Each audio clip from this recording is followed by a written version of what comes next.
Hi my YouTube family.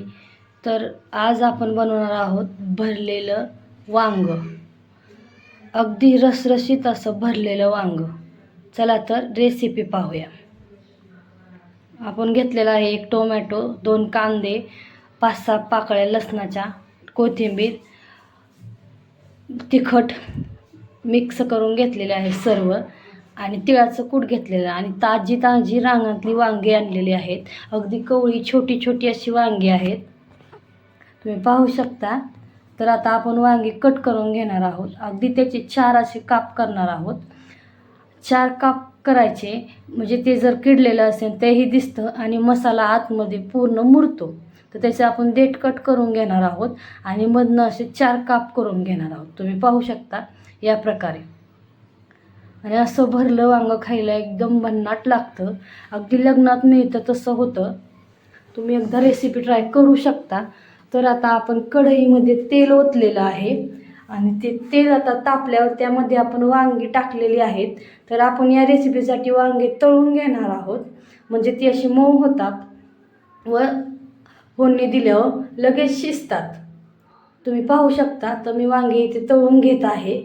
तर आता ही तळलेली वांगी आपण एका ताटामध्ये किंवा प्लेटीमध्ये काढून घेणार आहोत.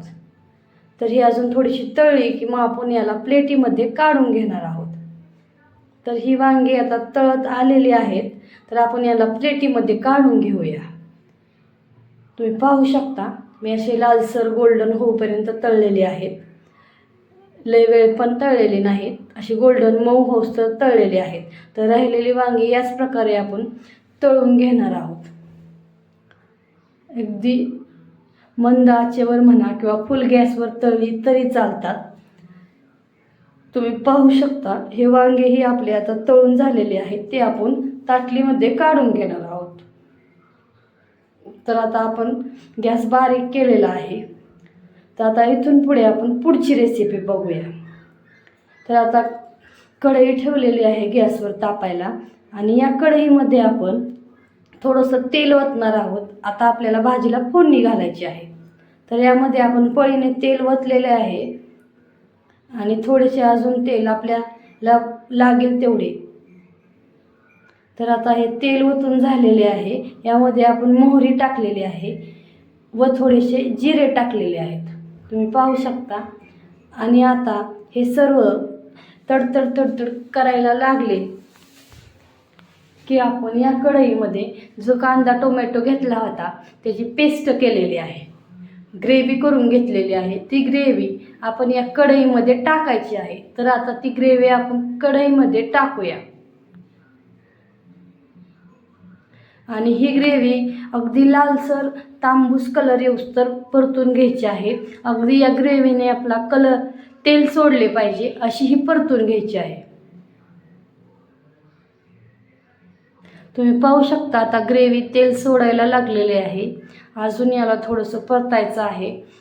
मग यामध्ये टाकायला मी गरम मसाला, थोडीशी धना पावडर, हळद, थोडा काळा मसाला व लाल मिरची पावडर अंबारीची हे वापरलेले आहेत. ते सर्व मसाले मी एकत्र करून घेतलेले आहेत व आता आपण ही ग्रेव्ही भाजल्यानंतर त्यामध्ये मिक्स करणार आहोत व खूप असं छान असं खमंग वास येऊस्तर परतणार आहोत.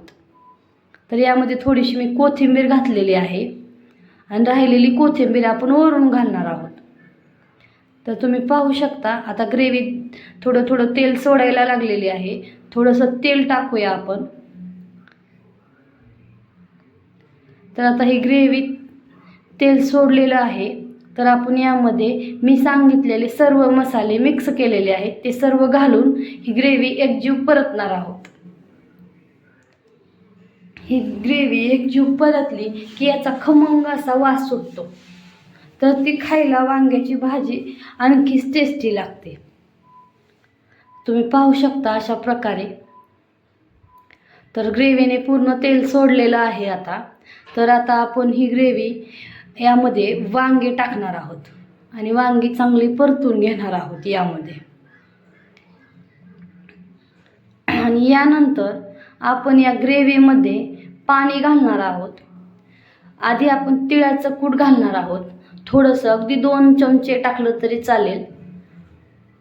आणि यानंतर आपण यामध्ये आबडधोबड अगदी दरदर केलेलं शेंगदाण्याचं कूट घालणार आहोत. लय बारीकही नको. आणि हे सगळं मिश्रण थोडंसं परतून घेणार आहोत.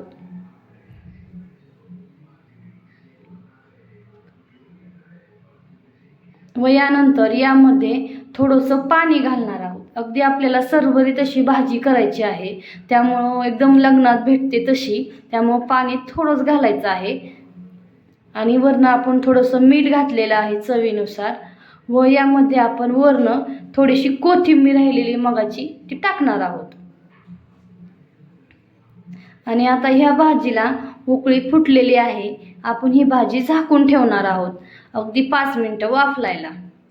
आणि आता ही भाजी आपण उघडलेली आहे आणि पाहिलेली आहे की याला चांगली उकळी फुटलेली आहे. आणि भाजीची कन्सिस्टन्सी बघू शकता तुम्ही, खूप छान अशी आलेली आहे. अगदी तरीबाज अशी भाजी झालेली आहे. आणि आता आपण पाहूया ही भाजी. तर बघा कशी झाली आहे भाजी, कमेंटमध्ये नक्की